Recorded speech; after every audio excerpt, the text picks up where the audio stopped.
What's up, guys? We're back once again, and we are going to be talking about Hatchet 2. Now, if you guys enjoyed Hatchet 1, I greatly appreciate it. Hopefully, you guys will like this as well.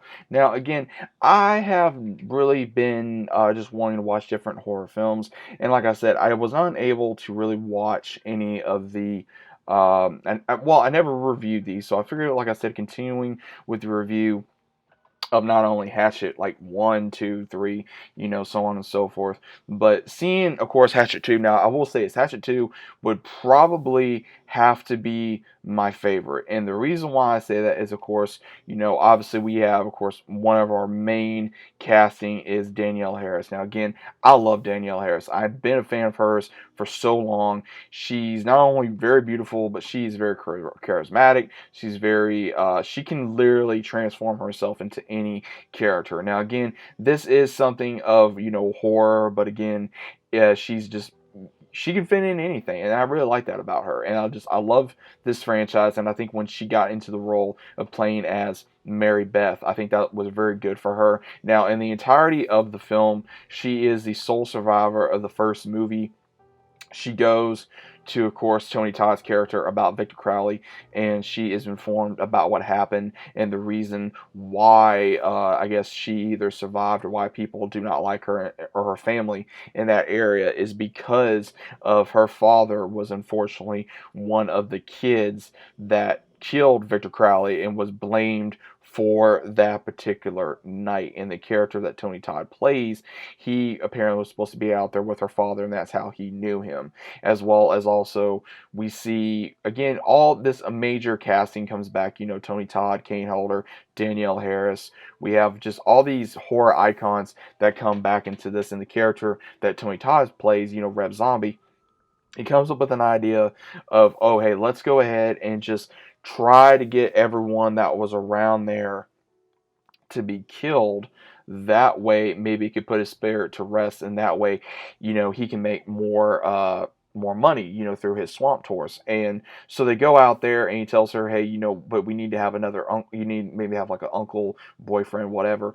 And he basically tells her, you need to have someone go out there with you, otherwise I'm not going to take you. So instead of just going out there like locals, they're going to go out there like local hunters. And the entirety of the movie, we have just this band of hunters, just these hunters, these trappers, all these guys going out there, and they basically think, of course, oh, it's a story.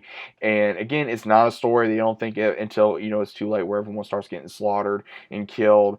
And then towards the very end of the movie, we have, of course, a standoff against Mary Beth and Victor Crowley. So again, I will say that the entirety of the movie is basically that, that very last part of, okay, we're going to see, Mary Beth, Danielle Harris against Victor Crowley, which again, we all know is going to happen. And at the very end of the film, she's finally able to kill him, spoilers, quote unquote, she thinks she kills him, and then she tries to exit out of the swamp.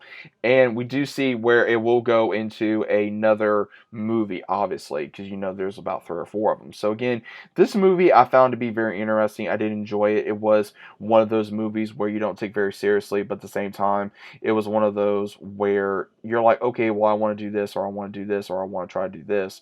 But those movies, again, you can watch on Tubi. It's still a comedic horror type of movie. It's still one of those you can't take very seriously, as well as also, again, overall rating, 1 out of 10.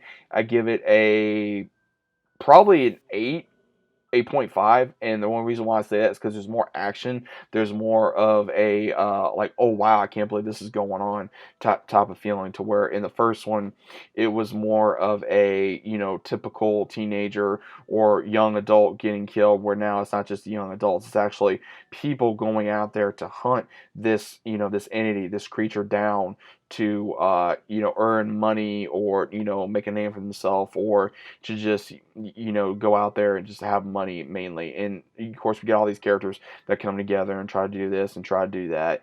And again, the entirety of the film is not bad, but it has more of a clarification of the story of why Victor Crowley is the way he is. Because again, we have where in the entirety of the film, you find out more that the part that Kane Holder plays as Victor Crowley, as well as his father, he basically, when his wife unfortunately had stomach cancer, he started having an affair with the nurse that was taking care of his wife, and unfortunately she got pregnant, and then apparently there was a curse upon you know, Vic, Victor's father and Victor Crowley when he was born, and his mother died in childbirth. So again, there's a lot more into the story of why Victor Crowley is the way he is, why he was disfigured, as well as also why he is cursed. So again, he goes more into the story.